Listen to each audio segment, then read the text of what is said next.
In a quiet, unremarkable town where everyone seemed to blend into the same mold, Amara stood out in ways that made her impossible to ignore. From the moment she was born, her height set her apart. By the time she reached middle school, she towered over her classmates, standing several inches taller than even the tallest boy in her grade. Her deep brown skin glowed under the sun, and her presence commanded attention wherever she went. But instead of admiration, her uniqueness brought ridicule. The whispers began early. Kids on the playground would point at her and giggle, calling her names like giant or monster. Some even pretended to cower in fear when she passed by, as if she were some mythical creature from a storybook. Teachers weren't much better. During gym class, they often singled her out, saying things like, "Amara doesn't need help. She has an unfair advantage," whenever she excelled at basketball drills or outran others during sprints. It didn't matter that she wasn't trying to stand out. People still treated her differently. Even outside of school, life wasn't easy. Walking through the grocery store with her mom, Amara noticed how strangers stared at her. Adults whispered behind their hands, and kids tugged at their parents' sleeves, asking why she was so tall. At first, she tried to laugh it off, pretending it didn't bother her. But deep down, every glance and comment chipped away at her confidence. She started wearing baggy clothes, hoping to hide her frame, and slouched her shoulders to appear shorter. Yet no matter what she did, she couldn't escape the feeling that she didn't belong. At home, things weren't much better. Her mother worked long hours at the local hospital, leaving Amara alone most evenings. While her mom loved her deeply, she often gave advice that unintentionally hurt. "Try to be less noticeable," she'd say, thinking it would protect her daughter from judgment. But those words only reinforced what Amara already feared, that there was something wrong with being different. Nights spent alone in her room became filled with tears and frustration. She wondered why she couldn't just be normal like everyone else. Art became her refuge. When the world felt overwhelming, Amara would grab her sketch pad and let her imagination take over. In her drawings, she created fantastical worlds where giants ruled kingdoms and were celebrated for their strength and wisdom. These creations allowed her to dream of a place where she could exist without judgment. But even this small comfort came with challenges. During school art shows, classmates mocked her work, calling it strange or too dark. One boy even laughed and said, "No wonder you draw monsters, you look like one." Despite the constant negativity, a spark of resilience flickered inside Amara. She knew she deserved more than the life she was living, though she couldn't yet see how to change it. For now, she endured, carrying the weight of other people's opinions while quietly searching for a way to rise above them. Little did anyone know, the girl they dismissed as a monster was destined to become someone extraordinary, a force of nature who would leave them all in awe. Amara's home was supposed to be her safe haven, a place where she could escape the harshness of the outside world. But even there, peace was hard to find. Her mother, Maria, worked tirelessly at the hospital, juggling double shifts to make ends meet. While Maria loved her daughter deeply, her exhaustion often overshadowed their moments together. When Amara tried to talk about her struggles at school, her mother would listen with tired eyes but rarely had the energy to offer much comfort. Instead, she'd repeat the same advice she'd given for years. "Try to blend in, Amara. People don't like things that are different." Those words stung every time. Blending in wasn't just difficult, it felt impossible. How could she shrink herself when her height made her stand out no matter what? The more her mother urged her to conform, the heavier the weight on Amara's shoulders became. She wanted to believe her mom meant well, but it was hard not to feel like even her own family saw her as a problem that needed fixing. To cope, Amara turned inward. She spent countless hours alone in her room, sketching and painting vibrant worlds that existed only in her imagination. In these drawings, towering figures weren't feared or ridiculed. They were heroes. Giants ruled kingdoms with kindness and wisdom, their size symbolizing strength rather than something to mock. These creations gave her a sense of control over a life that often felt chaotic. Art became her voice when words failed her, and her sketchbook became her closest companion. But even this small joy came with challenges. During school art shows, Amara's work drew mixed reactions. Some teachers praised her creativity while others dismissed her pieces as too unconventional. Worse still, her classmates mocked her openly. One year, during a school exhibition, a group of kids gathered around her artwork, laughing and calling it weird and scary. One boy sneered, "You must have drawn yourself, that looks just like you." The comment cut deep, leaving Amara humiliated. After that, she stopped showing her art to anyone outside her home. Loneliness followed her everywhere. At school, she sat quietly at the back of classrooms, avoiding eye contact with her peers. During lunch breaks, she ate alone under a tree, near the playground, watching other students laugh and play without her. Invitations to birthday parties or sleepovers never came, and she learned not to expect them. On weekends, while other kids went to movies or hung out at the park, Amara stayed indoors, losing herself in books or perfecting her sketches.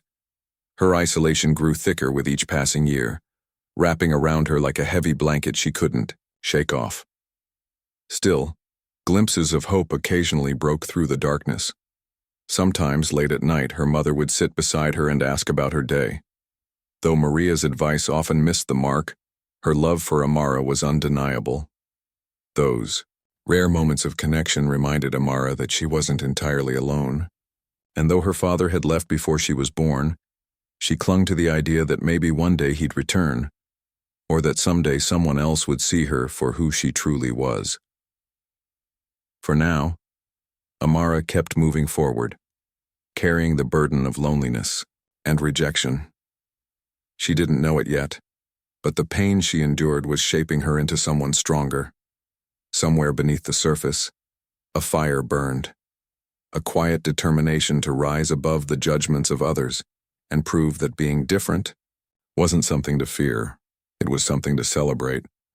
High school was supposed to be a fresh start, but for Amara, it only brought new layers of cruelty. The moment she stepped into the crowded hallways on her first day, she felt the familiar weight of stares pressing down on her. Whispers buzzed around her like mosquitoes, impossible to ignore and leaving behind an irritating sting.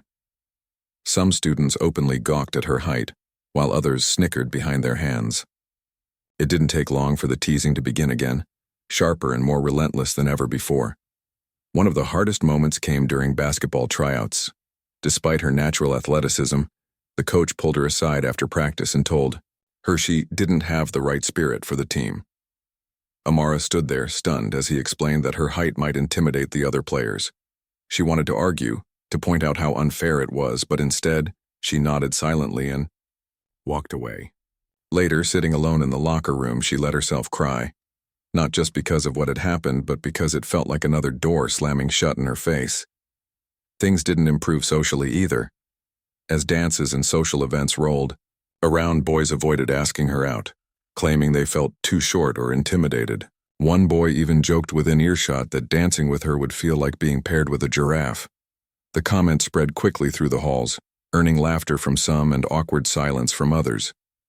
Amara tried not to let it bother her, but each rejection added to the growing ache inside her chest. She began skipping school dances altogether, choosing to stay home with her sketchbook rather than face the humiliation. Then came the rumors, a cruel twist that pushed her closer to her breaking point. Someone started spreading lies about her, saying she'd been suspended for fighting. The story wasn't true, but it didn't matter. People believed it anyway. Classmates who had barely noticed her before now whispered about her behind her. Cool. Teachers gave her sideways glances as if waiting for her to explode. Even the few acquaintances she had distanced themselves, unwilling to risk being associated with someone labeled trouble. The final straw came one rainy afternoon. After gym class, a group of girls cornered her in the locker room, their voices sharp and cutting. They called her every hateful name imaginable: freak, monster, weirdo, and laughed, as if it were all a game. Amara clenched her fists, trying to hold back tears, but the words hit her like punches. For years, she'd swallowed her pain, telling herself it didn't matter what others thought. But this time, something inside her snapped. Without thinking, she grabbed her bag and stormed out of the locker room, ignoring the shouts trailing after her. Rain poured down as she ran across the school parking lot, tears streaming down her face mixing with the cold drops. Her mind raced with anger, sadness, and frustration. Why did everyone treat her like she was less than human? Why couldn't they see past her height and truly look at who she was? As she reached the edge of the school grounds, soaked and shivering, Amara stopped and looked back at the building looming behind her.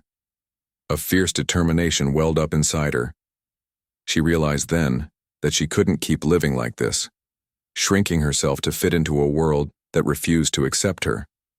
From that moment on, she vowed never to let anyone make her feel small again. Whatever it took, whatever battles lay ahead, she would find a way to rise above the hatred and prove them all wrong. This decision didn't erase the pain or fix everything overnight, but it marked a turning point. Amara wasn't just surviving anymore. She was preparing to fight. For herself, for her worth, and for the chance to show the world exactly who she was meant to be. That summer, something inside Amara shifted. The weight of years spent shrinking herself under the judgmental eyes of others finally became too heavy to carry. She realized that waiting for people to change their minds about her was pointless. They weren't going to see her differently, unless she showed them who she truly was. And so, with quiet determination, Amara decided it was time to take control of her life. The first step was physical. Every morning, before the sun rose, she laced up her sneakers and hit the road. Running became her escape, a way to channel her frustration into something productive. At first, it was hard. Her long legs made pacing awkward and her lungs burned after just a few miles, but she pushed through. With each stride, she felt stronger, faster, and more confident. The empty roads outside town stretched endlessly ahead of her, mirroring the new path she was carving for herself. By the end of the summer, she could run 10 miles without stopping, her body moving with a grace and power she hadn't known she possessed. But building physical strength wasn't enough. Amara also sought connection in unexpected places. One night, while scrolling online, she stumbled upon a forum for tall women. Curious, she clicked on the link and found herself surrounded by stories that mirrored her own. Women from all over the world shared their struggles, how they'd been teased, excluded, or made to feel like outsiders because of their height.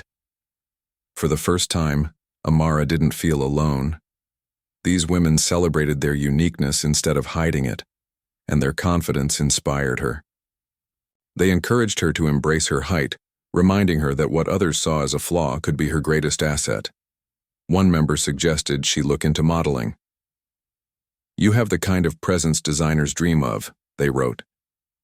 At first, the idea seemed ridiculous. Modeling?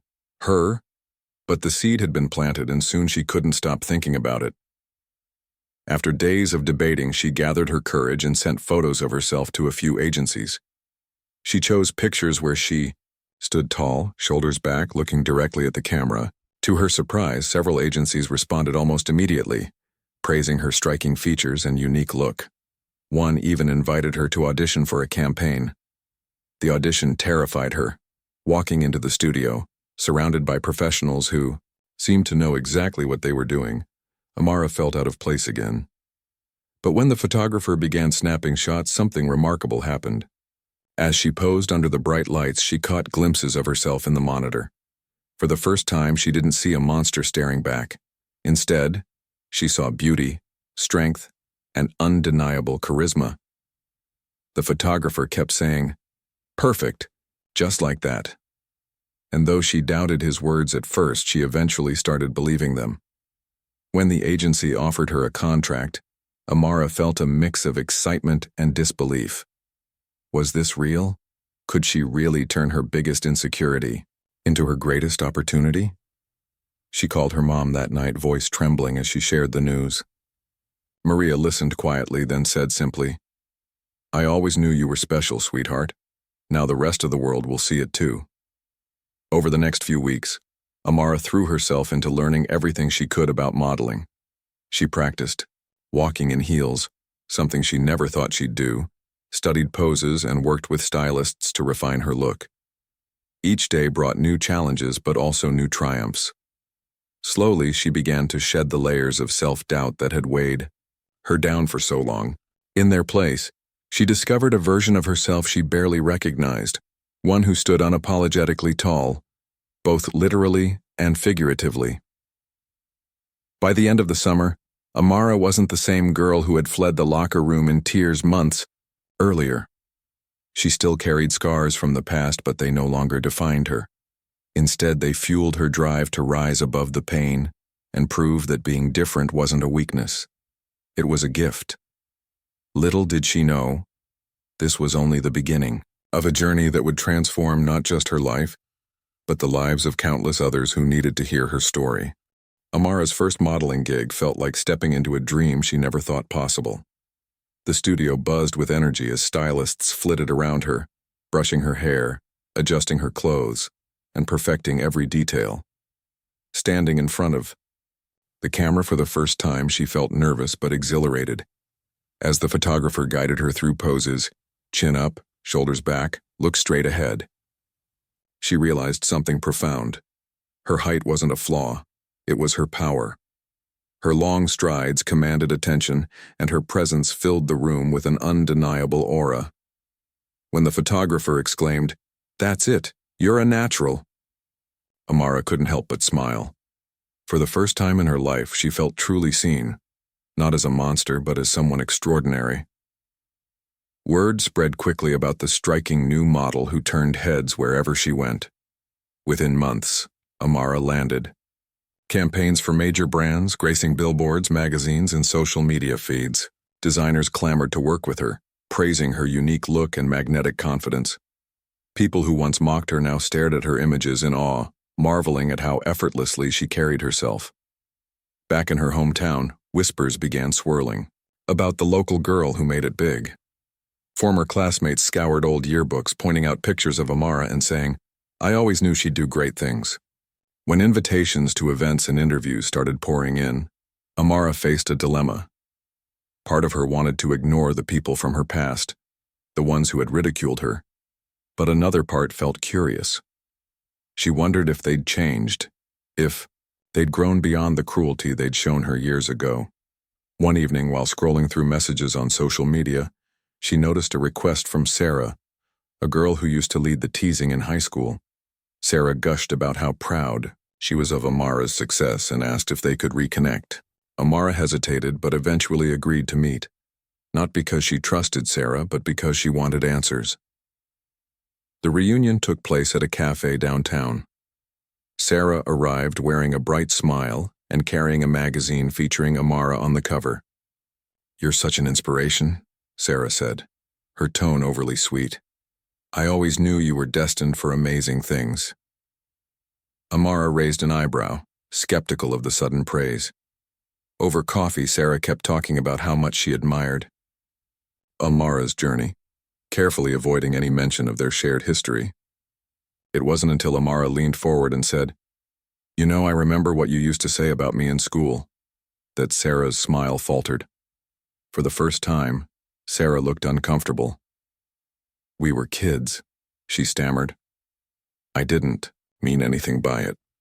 Amara nodded slowly, letting the silence hang between them. She didn't argue or lash out. She simply let Sarah sit with the weight of her own words. Afterward, when Sarah tried to steer the conversation back to compliments, Amara ended the meeting, politely but firmly. Walking away, she felt a strange sense of satisfaction.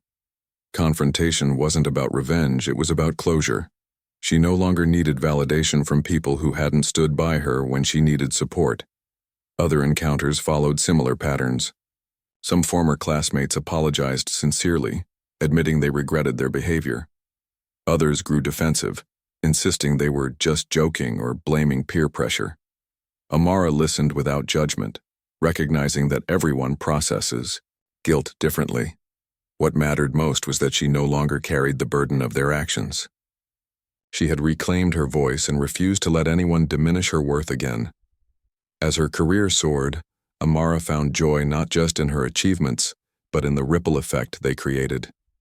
Young girls wrote to her, saying they finally felt brave, enough to embrace their differences after seeing her story. Parents thanked her for being a role model for their daughters, showing them that uniqueness was something to celebrate, not hide. Amara realized her journey wasn't just about personal redemption, it was about inspiring others to rise above their struggles too. By the end of that whirlwind year, Amara stood taller than ever before, not just physically, but emotionally and mentally. She had transformed pain into purpose, proving to herself and the world that being different wasn't something to fear. And though the scars of her past remained, they served as reminders of how far she'd come, a testament to her strength, resilience, and unshakable belief in herself. Amara's return to her hometown for the 10-year high school reunion felt surreal. The same streets that had once been filled with whispers and judgment now seemed smaller, quieter, as if they couldn't contain the woman she had become. She arrived at the event wearing a sleek dress that accentuated her height, her posture, confident and commanding. As she stepped into the crowded room, conversations paused, and heads turned in her direction. But this time, the stares weren't cruel. They were admiring. Former classmates who had once ridiculed her now greeted her with wide eyes and nervous smiles. "Wow, Amara, you look amazing," one girl exclaimed, while another added, "I always knew you'd go far." Their words sounded rehearsed, like lines from a script they hadn't practiced enough. Amara nodded politely, offering small smiles but keeping her distance. She wasn't there to relive old wounds or bask in their belated praise. She wanted answers, to confront the ghosts of her past and finally close the chapter she'd left behind. Later that evening, during a lull in the music, Amara stood at the center of the room, holding a microphone. The organizers had asked her to say a few words, and though she initially hesitated, she decided it was time to speak her truth. The room fell silent as all eyes focused on her. Taking a deep breath, she began. "I never imagined I'd be standing here tonight," she said, her voice steady. "Not because I didn't think I'd succeed, but because I spent so many years feeling invisible in this town. People called me names, monster, freak, giant, as if my height made me less human. Teachers dismissed me, classmates excluded me, and even strangers stared as if I were something unnatural." Her words hung in the air, heavy and raw. Some attendees shifted uncomfortably in their seats while others looked down, avoiding her gaze. Amara continued, her tone softening but still firm. "For a long time I believed those things about myself. I thought there was something wrong with being different. But over the years I learned that the problem wasn't me. It was how people chose to see me. And tonight, I want to thank some of you for teaching me that lesson, even if it hurt." The room remained silent, the weight of her honesty settling over everyone. When she finished speaking, applause broke out, hesitant at first but growing louder. A few people approached her afterward, tears in their eyes, apologizing for their behavior years ago. One former bully admitted, "I was jealous of you. You were always so strong, even when we treated you badly." Others simply thanked her for sharing her story, saying it inspired them to reflect on their own actions. Not everyone reacted kindly. Some former classmates grew defensive, insisting they didn't mean anything by it or dismissing her speech as too dramatic. Amara listened calmly, refusing to engage in arguments. She knew not everyone would understand, and that was okay. Her goal wasn't to force apologies or demand forgiveness. It was to reclaim her narrative and show them the impact of their words. By the end of the night, Amara felt lighter, as if she'd shed a layer of pain she'd carried for too long. Confronting her past hadn't erased it, but it had given her closure. She realized she no longer needed validation from people who hadn't stood by her when she needed it most. Instead, she found strength in knowing she had risen above their cruelty, proving that being different wasn't a weakness. It was her greatest gift. As she drove home that night, the quiet hum of the road beneath her tires felt comforting. Amara smiled to herself, thinking about how far she'd come. The girl who once shrank under the weight of judgment was gone. In her place stood a woman unafraid to take up space, a woman who refused to let anyone dim her light ever again. As Amara's modeling career continued to soar, she realized her journey was about more than just personal success. She had been given a platform, a voice, and she wanted to use it to make a difference. The painful memories of her childhood still lingered, but instead of letting them weigh her down, she channeled that pain into purpose. Her mission became clear: to uplift others who felt unseen, unheard, or unworthy because they didn't fit society's narrow definition of normal. Amara launched a foundation called Rise Above, dedicated to mentoring young people struggling with self-esteem and identity. Through workshops, online programs, and school visits, she shared her story with students across the country. Standing in front of classrooms filled with teenagers, she spoke openly about the bullying she endured, the loneliness she felt, and the moments when she almost gave up. But she also talked about resilience, the quiet strength it took to keep going, even when the world seemed determined to break her. "You don't have to shrink yourself to make others comfortable," she often told them, her voice steady and encouraging. "Your differences are your superpowers. Don't let anyone convince you otherwise." Her words resonated deeply, especially with kids who felt invisible or unwanted. After one talk at a middle school, a shy girl approached her, tears streaming down her face. "I'm tall too," the girl whispered, "and I've always hated it. But hearing your story makes me feel like maybe it's okay to be me." Amara knelt down, looked the girl in the eye, and said, "It's more than okay, it's beautiful." In addition to mentoring, Amara collaborated with fashion brands to promote diversity and representation. She worked tirelessly to ensure that runways and campaigns featured models of all shapes, sizes, and backgrounds. When she walked in shows herself, she carried not just her own dreams, but the hopes of countless others who longed to see themselves reflected in the media. Designers praised her vision, calling her a trailblazer for the industry.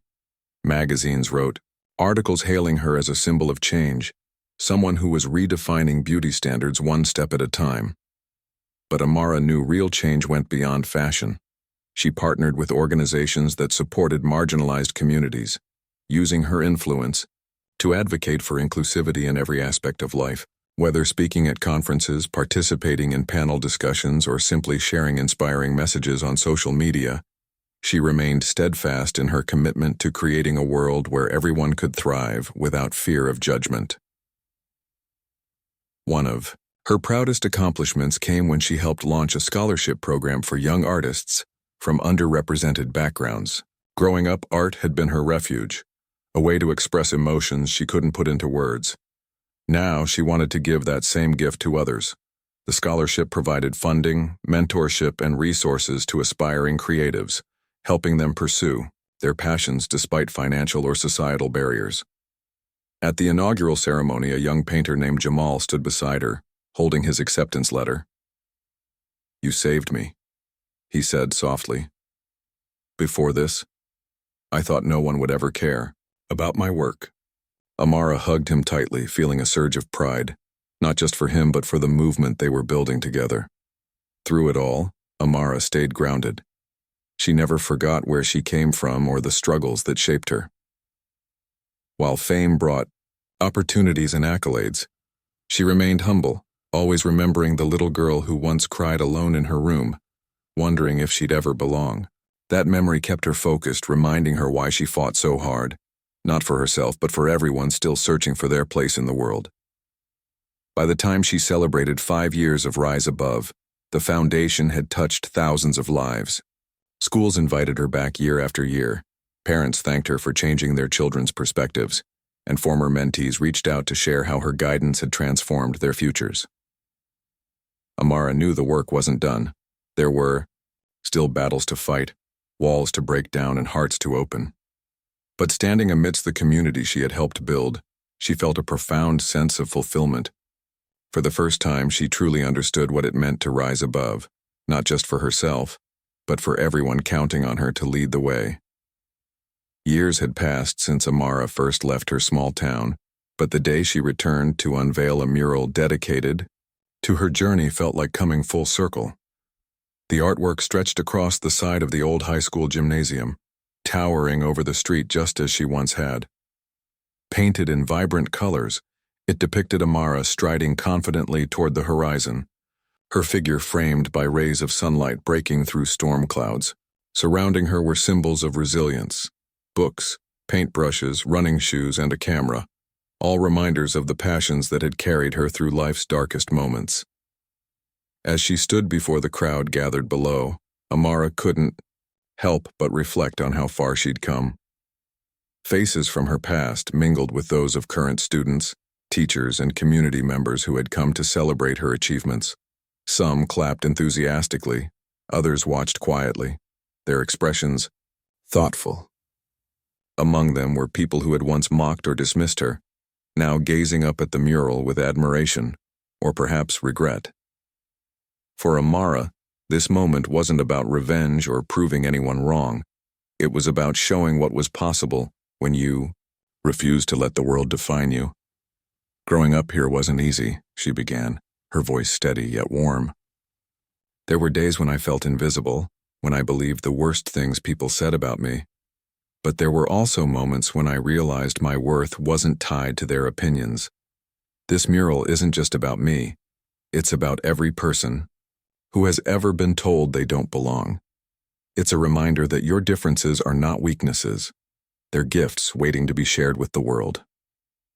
Her words resonated deeply, especially with the younger faces in the audience. Afterward, students lined up to speak with her, sharing their own struggles and dreams. One boy shyly admitted he loved writing poetry but feared being teased for it. Another girl talked about how much pressure she felt to look a certain way. Amara listened intently, offering encouragement and advice. "The world will try to tell you who you should be," she told them, "but only you get to decide who you want to become." Later that evening, as the sun dipped below the horizon, Amara walked alone through the quiet streets of her hometown. Memories flooded back, the laughter of children on the playground, the sting of cruel words whispered behind her back, the loneliness of sitting under that tree during lunch breaks. Yet these memories no longer held power over her. They were part of her story, yes, but they didn't define her anymore. She had rewritten her narrative, turning pain into purpose and fear into courage. Amara knew forgiveness wasn't always easy, nor was it something everyone deserved. But she had learned that holding on to anger only weighed her down. By choosing to forgive, not for them but for herself, she had freed herself from the chains of resentment. Now, standing tall beneath the fading light, she felt lighter than ever before. The girl who once dreamed of shrinking herself had grown into a woman unafraid to take up space, both literally and figuratively. Back home later that night, Amara sat by her window staring at the stars. Her phone buzzed with messages from friends, fans, and mentees congratulating her on the mural unveiling. Each message reminded her of the ripple effect her journey had created. Young artists inspired by her work sent sketches. Parents thanked her for helping their children find confidence. Strangers simply expressed gratitude for her story. In those moments, Amara realized her legacy wasn't just about what she had achieved, it was about the lives she had touched along the way. Somewhere deep inside, she still carried pieces of her past. The scars of rejection and ridicule would always be part of her, but they no longer hurt. Instead, they served as armor, proof of her strength and resilience. Amara smiled softly, knowing she had finally found peace. Not because the world had changed, but because she had. She had risen above the hatred, embraced her uniqueness, and shown the world exactly who she was meant to be. A beacon of hope, a force of nature, and a testament to the power of believing in yourself. And though monsters still lurked in the shadows of society, waiting to tear down anyone who dared to stand out, Amara had become something far greater. She wasn't just a survivor. She was a legend, leaving footprints in the hearts of all who followed after her.